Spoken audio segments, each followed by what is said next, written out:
News India 27 नव्या पिढीचं नवं माध्यम।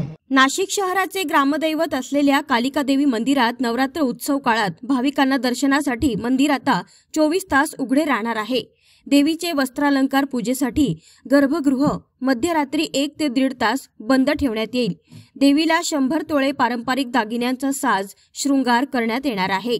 संस्थांतर्फे उत्सवाच्या तयारीची आढावा बैठक मुंबई नाका पोलीस ठाण्याचे वरिष्ठ पोलीस निरीक्षक संतोष नरोटे, शहर वाहतूक शाखा युनिट 2 चे पोलीस निरीक्षक दिनकर कदम, मनपा विभागीय अधिकारी सुचेतन सोनवणे, अनिकेत भालेराव, विभागीय स्वच्छता निरीक्षक BR बागुल, महाराष्ट्र राज्य विद्युत वितरण कंपनीचे राजे श्रीनाथ आदींसह संस्थांचे पदाधिकारी उपस्थित होते। नवरात्र उत्सवासाठी मंदिर समिती सज्ज झाली असून मंदिराची आणि आतील मूर्तींची रंगरंगोटी सुशोभीकरण काम सध्या युद्ध पातळीवर सुरू आहे। नवरात्र उत्सवासाठी 2 कोटींचा अपघात विमा आणि 1 कोटींचा देवीच्या दागिन्यांचा विमा उतरविण्यात आला आहे। याबाबत अधिक माहिती केशव अण्णा पाटील यांनी दिली आहे। आज कालिका मंदिर ट्रस्टच्या 2 मिनिटं शांत बसा।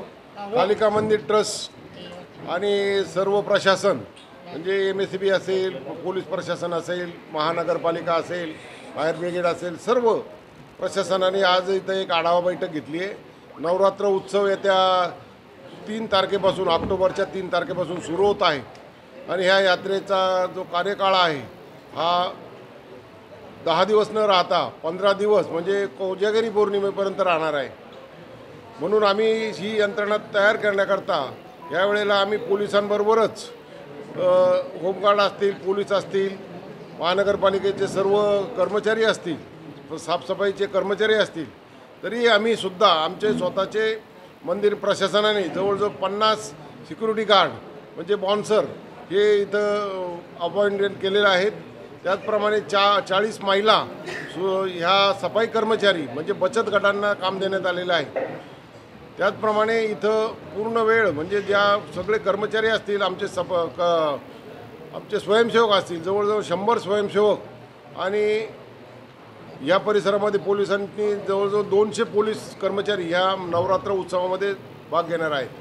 त्याचप्रमाणे आम्ही यात्रा काळामध्ये 2 कोटीचा एक इन्शुरन्स म्हणजे एक अपघात विमा हे सुद्धा आम्ही काढून घेतलेला आहे आणि दागिन्यांचा पण विमा आम्ही 1 कोटीचा काढलेला आहे। जवळजवळ शासन म्हणजे दर्शनाला येणारा कोणाला काही इजा झाल्यास पण आजपर्यंत 40 म्हणजे वर्षात झालेलं नाही काही, ते अशी मी कालिका मातेला विनंती करतो कुठली अप्रिय घटना घडू देऊ नको।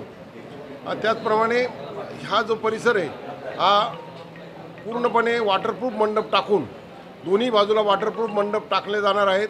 लाईटिंग केलेली आहे। 50 CCTV कॅमेरे आम्ही ह्या परिसरामध्ये बसवणार आहोत आणि परिसर अत्यंत सुशोभीकरण करून महिलांसाठी वेगळी रांग, पुरुषांसाठी वेगळी रांग आणि मंदिर प्रशासनाने म्हणजे आतल्या बाजूला मंदिराचं कलरिंगचं काम चालू आहे। मूर्त्यांचं पण कलर आम्ही दिलेला आहे।